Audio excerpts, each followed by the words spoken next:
Mambo Mike here. Got a question in response to my last video, afraid of change, uncertainty, or success. And Joanna writes, can you do a video on the process of deprogramming and making yourself believe that change is good?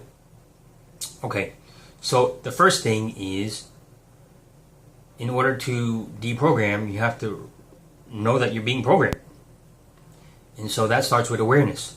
So if you're not aware of exactly what the program is, or you're unsure, or maybe you are but you need clarification, then something that you can always benefit from is to work on your self-awareness.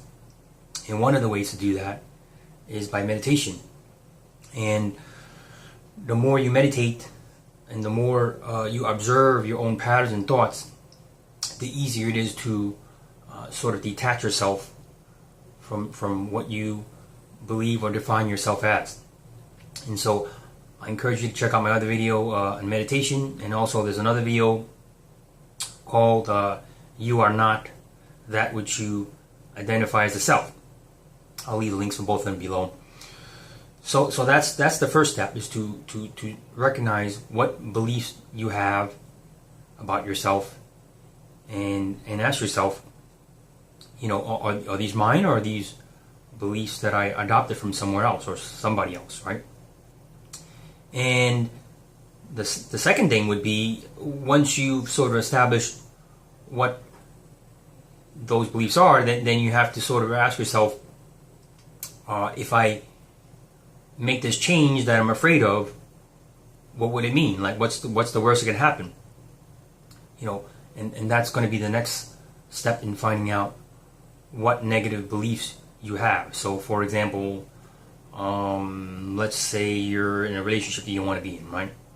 You're in an abusive relationship where you're with somebody that you're not happy with and you're afraid to leave. So, and then I'll have to ask myself, well, I hate being in this relationship, but I'm afraid to leave it. So then I'll have to ask myself, well, what would happen if I leave? What would it mean? And you might discover, you know, it means I'm going to be alone. And then you can, why would that be so bad if I was alone? It means I won't be loved, and I won't be worthy, or, you know, whatever it is. You can kind of sort of follow the whole track along, and you can look up various methods for shadow work, which there are many people online who have videos on shadow work. You can check out Teal Swan's video. You can check out Byron Katie's. They're both excellent. But I won't get too much into shadow work here. But the idea is to find the negative belief that you have, or the negative prediction of the outcome that you think will be worse than staying stuck where you are. And so once you've found those beliefs, like in this case, for example, you know, I'm afraid to be alone, or I won't be unloved, and etc., then you have to challenge that belief. So you have to ask yourself, is this really true? And can you be certain that it's true? And you'll probably find that it's not true, or you have to counter that with evidence that supports what you want, right? So instead of saying, if I leave this relationship, then these certain bad things will happen, or it will mean certain negative things about me, you have to find positives. So what would it mean, right? It would mean if I left this relationship, I would stop being, abused. I would be happier. I would be able to find somebody else that I would prefer to be with. Whatever self-esteem issues you might have, or negative talk that you do to yourself, you have to switch that around and actually give yourself positive feedback. So that might be, hey, I am good enough. Hey, I do deserve somebody better. Hey, I am capable of being alone and being happy. And it just kind of progresses, but you have to start slow. So if you're on a very low end of the emotional scale, you have to sort of work your way up.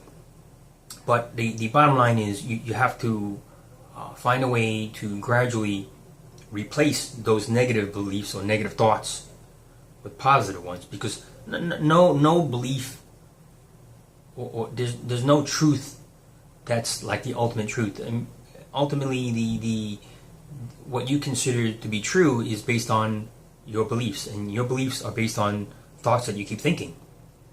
So when you keep thinking a thought, I'm not good enough, I suck, I'm not worthy, whatever that program is, then it becomes a belief, and then once that belief becomes strong enough, it becomes embedded in you, then it becomes your truth, your reality. But it's not the truth, it's just the reality that you created. So you have the ability to change it in a positive way, right? I am good enough, I am worthy, I do deserve to be loved, I can get what I want, I can succeed, etc. So this is why the affirmations can work. I mean, sometimes they don't, because you're affirming something you totally don't believe in, but if you're using your affirmations to reinforce positive beliefs that you can believe in, then it can slowly build. And so the basic idea is you can't stop running a program as much as you can replace a program that you don't want with a better program, a program you prefer. So the bottom line is, regardless of where you're at, just understand that change is not only inevitable, but if you're not happy where you are and you stay where you are, that's as good as it gets. It doesn't get any better. So if you want to get better, then the only way to do that is to promote change. And once you do, whether it works out or not, it's a win-win, because there's a lesson to be learned by the change, and you got nothing to lose and everything to gain. So hopefully that helps. If it does, give it a thumbs up. Please share, like, and subscribe. Thanks for watching.